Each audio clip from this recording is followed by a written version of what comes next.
Hi friends, welcome back to this homeschooling naturopath. Today I'm going to be taking you guys along while I make some natural cold and cough herbal medicine from home. These are the herbs that I had, and so this is what I used. First off, I had elderberries, echinacea root. In my jar there is organic rose hips. I've also got some thyme in my little baggie here. And finally, mullein, which is also called lungwort. I've also got my pot, of course, my scale, and then my 2 recipe books. I've got a clinical guide to blending liquid herbs by Carrie Bone, and my other favorite book here is the Herbal Medicine Maker's Handbook by James Green. I don't pull specific recipes from these 2 books, mainly because some of the herbs I don't have or I can't source. So in this case, for this recipe, I just took what I knew I had in the house and I made my own recipe with it. I had roughly 60 to 65 grams of elderberries. Here I am adding 60 grams of rose hips. I love rose hips and elderberries together. It is a powerhouse of vitamin C and antioxidants between the 2 of these. Typically when I make syrup, it is just rose hips and elderberries, but this time around I wanted to add more herbs that would have a positive effect on cough.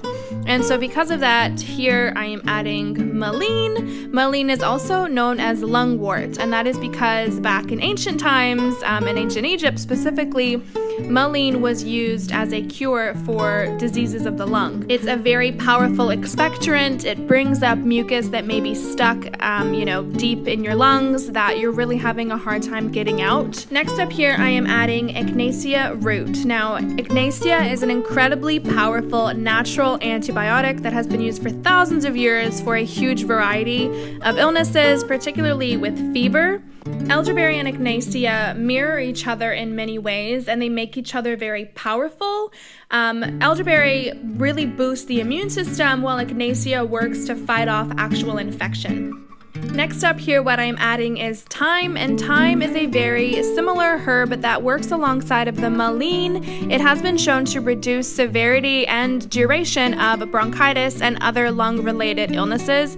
So the thyme and the mullein are really a powerhouse couple here, working to prevent and, help the body heal naturally from cough. Next up, I added some ground clove powder. Of course, whole cloves would have been better, but I didn't have any. Cloves are very anti-inflammatory and actually also work as a cough suppressant. So powerhouse couples here going on. And then of course cinnamon sticks, both for flavor, but also because cinnamon is a powerful anti-inflammatory.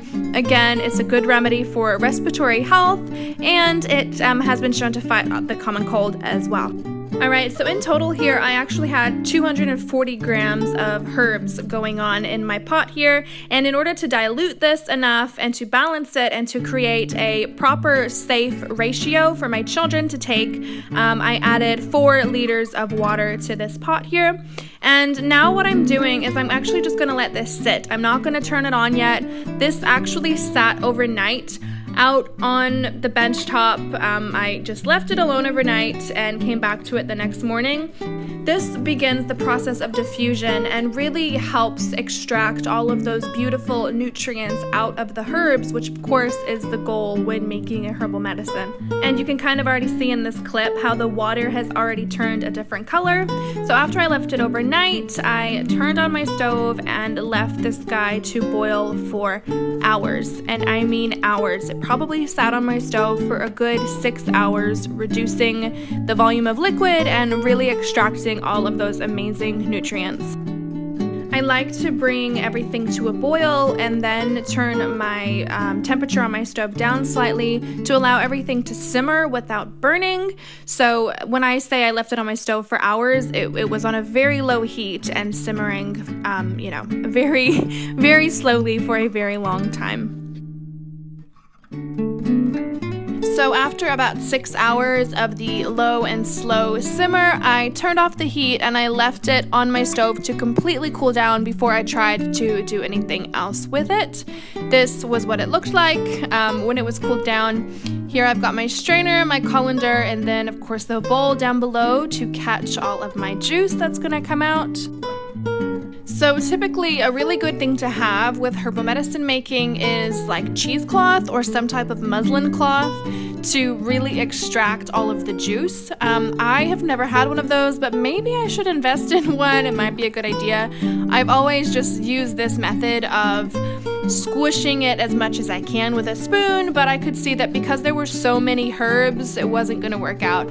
And so I decided to sacrifice one of my tea towels, put it up for sacrifice, and use it as a muslin / cheesecloth, and it worked so much better than my push with a spoon method. And if it grosses you out that my hand is all over the juice, don't worry, this syrup will be boiled again in a few minutes when I add my honey to it.